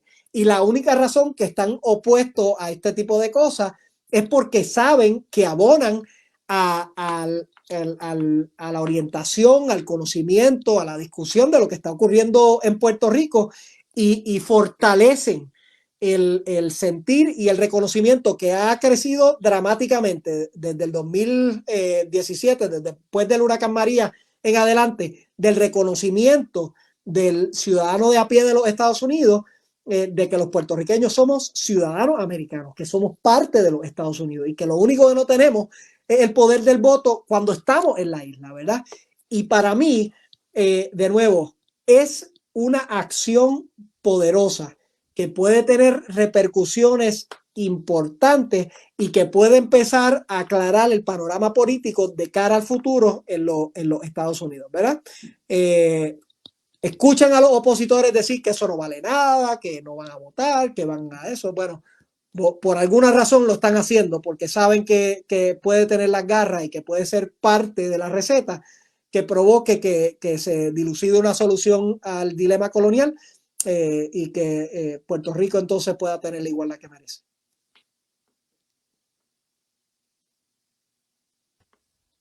Yo le voy a enseñar a usted lo siguiente. Esta foto usted nunca la ha visto.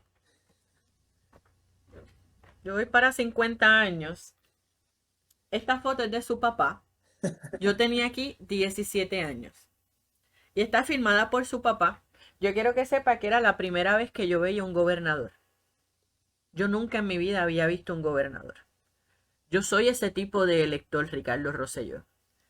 Yo no me codeo con gobernadores, ni con legisladores, ni con alcaldes. Entonces, yo era líder recreativo para un torneo de niños de béisbol. Y esa foto está en la recepción de mi despacho. Que yo he tenido clientes de todas las denominaciones. Y cuando ven la foto, y yo digo, siga caminando. Pero es una foto que yo atesoro y yo voy para 50 años. Yo ahí tenía 17 años de edad. Y ahí fue cuando decidí dar mi primer voto al Partido Nuevo Progresista, que se lo di a su papá en 1992. En Puerto Rico había un periódico que se llamaba el San Juan Star. Y esto que está aquí es su papá. Este es su papá. Su papá está aquí. Este es su papá. Y esta soy yo. Yo le interrumpí un meeting a su papá. Y esta es la portada del San Juan Star del 29 de abril del 2000. Así que yo le interrumpí a su papá en Rincón un meeting del PNP el 28 de abril del 2000. Y yo a su papá le entregué una carta. Yo en ese tiempo era la secretaria de la Junta Estudiantil de la Facultad de Derecho Eugenio María de Hostos de Mayagüez. Y su papá era gobernador. Y entonces yo era la única PNP de la Junta Estudiantil. Y se me dijo, aquello era una cuna de nacionalistas, donde yo estudiaba en Mayagüez. Y me dicen, pues como tú eres la única PNP, a ti te toca ir donde el gobernador de Puerto Rico y entregarle esa carta, que era una petición para que él abogara, para que nos dejaran tomar por parte de los miembros del Tribunal Supremo, que para aquel tiempo el presidente era Andreu García, el examen de la reválida. Éramos 225 estudiantes. Y yo me había quedado con aquella ilusión de 17 años de edad que yo dije, bueno, él se sacó una foto conmigo, yo creo que yo puedo llegar hasta donde él. Pues la cuestión es que hubo que camuflajear, ¿verdad? Poder interrumpirle el meeting al gobernador, empezando por la escolta que estaba de muy mal humor porque hubiese llegado hasta donde él. La cuestión es que cuando yo regresé a la facultad, la respuesta del gobernador fue no ayudarnos. No ayudarnos. Y entonces mi papá tenía un part-time de chofer. Ya mi papá se había jubilado de la policía de Puerto Rico. Y mi mamá tenía un part-time de consultora en el área sur de la isla. Y con eso es que ellos me pagaban las clases del doctorado de Derecho. Y lo único que ellos me decían es, procura sacar buenas notas porque solamente te podemos pagar los 3 años del doctorado. Si te extiendes más, no lo podemos hacer.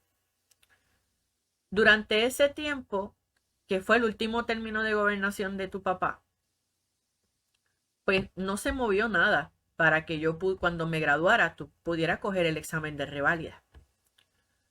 Se pudo lograr 4 años después. Y yo estoy haciéndote esta historia no como una queja para ti. Yo estoy haciendo esta historia para que tú veas de dónde es que yo digo que soy rosellista.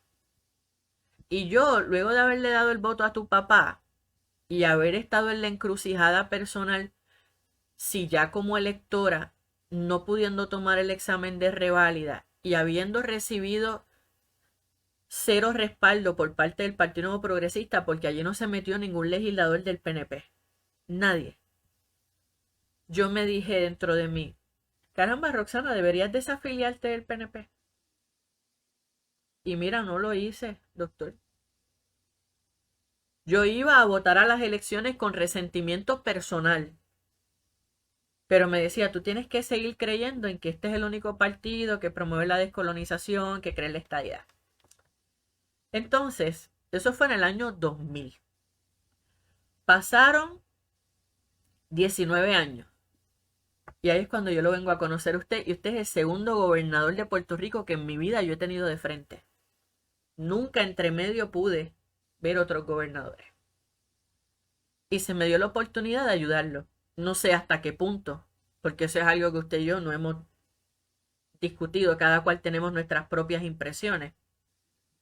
Pero yo sí le quiero mandar un mensaje hoy a su papá. con este video también.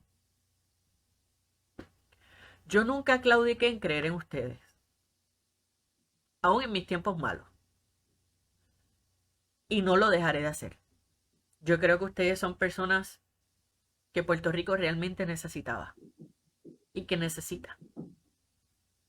Pero también me di cuenta, doctor, que una vez yo pudiera lograr llegar al examen de reválida, que lo logré hacer y que pude montar mi oficinita, también me he dado cuenta que en estos 17 años de carrera, doctor, desde donde yo estoy, ya es muy poco lo que yo puedo amplificar para hacer por Puerto Rico. Por más inteligente que sea, por más buenas ideas que tenga, desde aquí es bien poco ya de lo que yo puedo hacer. Y esa es una de las razones por las cuales yo dije, pues entonces tú tienes que promover, competir para llegar a una posición de poder. ¿Y qué es una posición de poder para mí? Pues una posición de servicio público. Usted estando en el servicio público, usted puede promover cambios, usted puede promover. Y yo le voy a meter pique a este live ahora mismo porque el vicepresidente del Partido Nuevo Progresista, Tomás Rivera Chats, en la televisión dijo que a mí nunca me daría el voto. Se le preguntó y así fue como lo dijo. Y yo estoy haciendo esta historia y yo estoy haciendo este video no tan solo para el doctor Ricardo Rosselló, sino para todas las personas que están viendo este video. Yo me estoy exponiendo para que usted conozca parte de mí, porque yo me he hecho disponible, porque yo quiero ser una opción para Puerto Rico, porque yo quiero ser parte de la conversación del cambio positivo en Puerto Rico. Y me parece que el error mayor que quizás cometió Tomás Rivera Chats es que no me dio la oportunidad de primero conocerme para evaluar si yo cuento con los méritos de estar en la legislatura. Así que yo voy a concluir este video preguntándole a usted, exgobernador de Puerto Rico, expresidente del Partido Nuevo Progresista, delegado congresional Shadow, y una persona que realmente considero que es mi hermano de causa. Usted entiende que yo tengo las cualidades éticas, intelectuales, civiles para ser un buen senador por acumulación por el PNP, porque quien me descartó fue un vicepresidente de mi propio partido y yo me he encontrado en la misma encrucijada. Tomar la decisión si yo me quedaba bajo la insignia del partido o no, porque cuando los ataques vienen a nivel personal duelen, doctor, y máxime cuando yo nunca he ocupado una posición pública. Así que me gustaría recibir quizás un poco de agua de coco de parte de usted, que yo siempre digo que eso es recibir una palabra de bendición, o simplemente que usted le diga también a otras personas por qué de todos los abogados que usted pudo consultar, de todas las personas que usted pudo contratar, simplemente porque aceptó mi ayuda, o porque me buscó, o porque usted entiende que yo puedo estar en el Senado. El micrófono es suyo, doctor. Bueno, pues licenciada, lo primero que le digo es que mientras más alto el palo, más duro el viento la azota, ¿verdad? Si no recibe esos ataques, si no recibe esos, ¿verdad? Esos forcejeos, quizás es porque no la ven como alguien que los puede retar, ¿verdad? Pero a la medida que ven y reconocen su liderato, pues a cierta gente les preocupa, ¿verdad? Y pues Tomás Rivera Chats será vicepresidente del partido, pero también es senador. Y usted está ostentando una posición del Senado. Pues allá él, si esas consideraciones de riña o de competencia o de miedo de perder el poder le consumen, ¿verdad? Eso es un problema de él. Para usted lo que yo le digo es que usted tiene todas las cualidades, tiene todas las cualificaciones. Yo quiero que gente comprometida, desprendida, con capacidad como usted, corran en Puerto Rico. Esa es la aspiración, ¿verdad? que nuestro pueblo pueda tener una representación de las mejores intenciones, los mejores corazones y las mejores mentes. ¿Verdad? Y yo sé que usted hace checkmark en todas esas cajas, ¿verdad? Y por eso es que yo la apoyo de nuevo y usted y yo ni lo discutimos aquí al principio de este programa, pero si no me sentía así, yo no tengo necesidad de estar apoyando y no me verán, ¿verdad?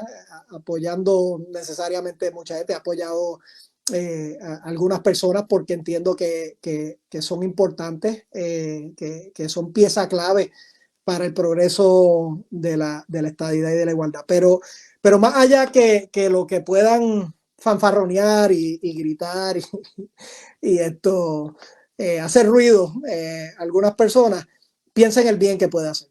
Piense en el trabajo que puede edificar.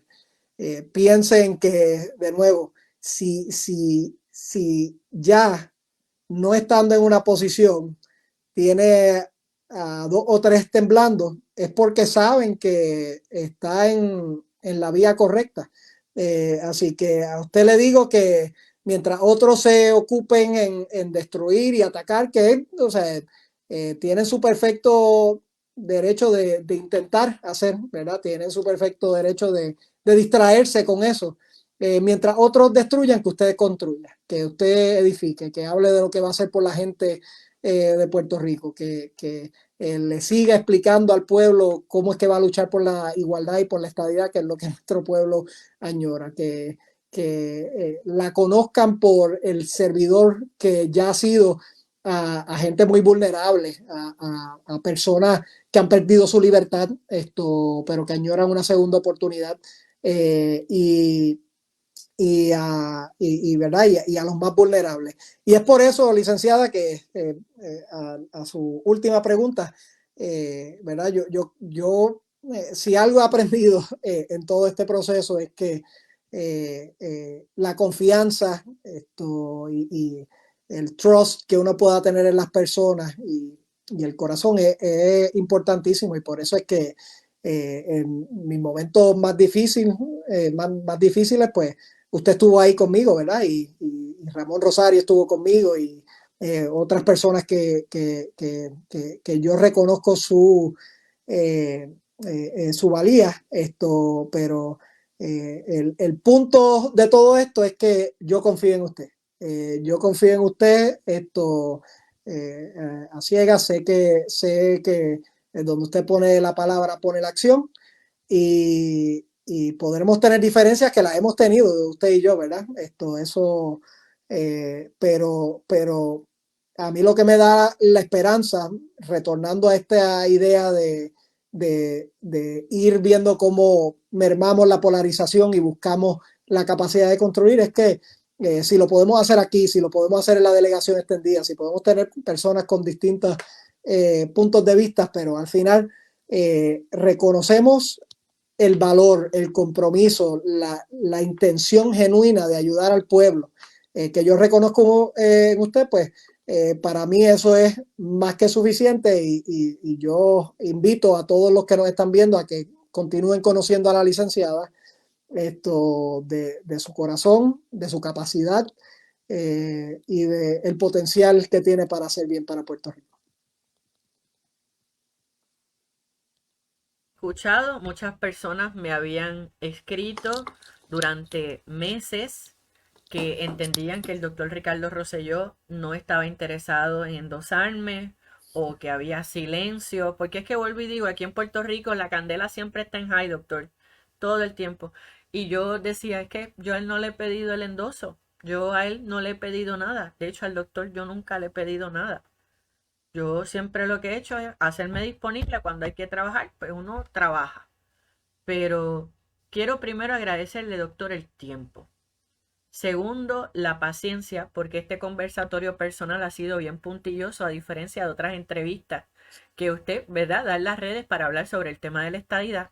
Pero me parece que eran temas importantes para abordar, de cara a unos comicios electorales para hablar sobre los proyectos congresionales, sobre los procesos parlamentarios, sobre cuando ya culminen los trabajos oficiales de la delegación congresional electa. ¿Qué nosotros podemos esperar de usted?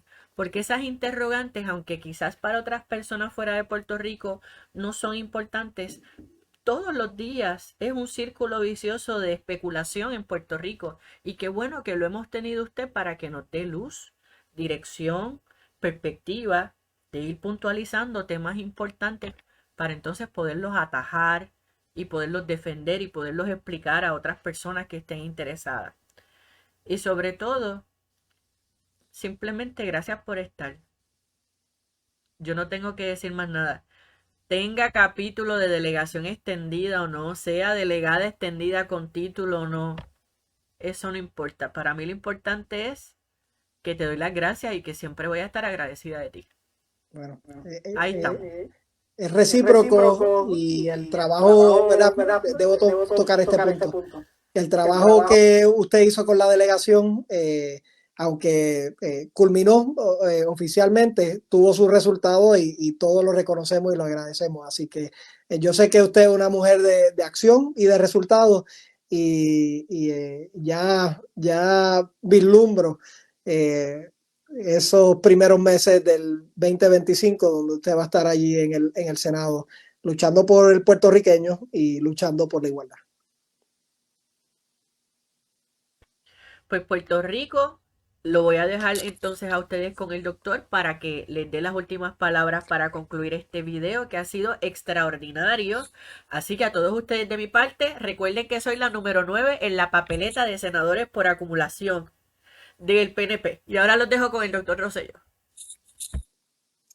Bueno, primero que nada, gracias, licenciada, por el espacio y la oportunidad y gracias a todos ustedes por estar viendo este espacio.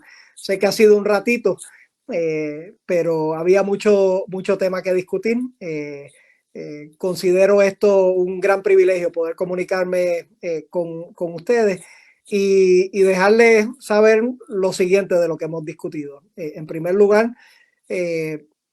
Puerto Rico está en un momento histórico donde la igualdad avanza. Dejen de escuchar a los opositores y sigamos en conjunto trabajando para esa igualdad. En segundo lugar, busquemos líderes comprometidos con el ideal y con la capacidad de resolver problemas y de lograr ejecución para Puerto Rico. Y ahí la licenciada es definitivamente uno de esos líderes. Y por último, reconocer este ambiente polarizado que nos puede consumir. Todos hemos sido partícipes y víctimas, yo también lo he sido, ¿verdad?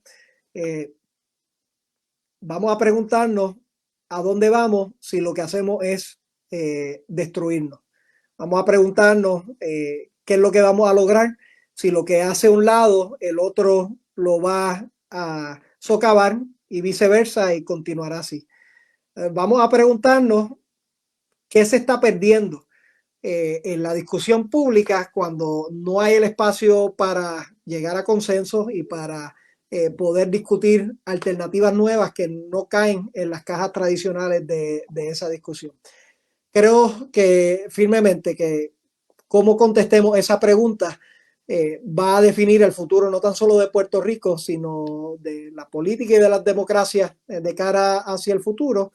Y creo que abriendo ese espacio también seguimos adelantando lo que es nuestra causa, una causa poderosa, una causa justa y una causa que le permitirá a esta y la próxima generación tener los recursos y las oportunidades necesarias, y es la causa de la estadidad. Estamos adelantando, estamos a punto de lograrlo y con el esfuerzo de cada uno de nosotros, yo estoy convencido que para Puerto Rico lo mejor está por venir. Buenas noches y que Dios les bendiga.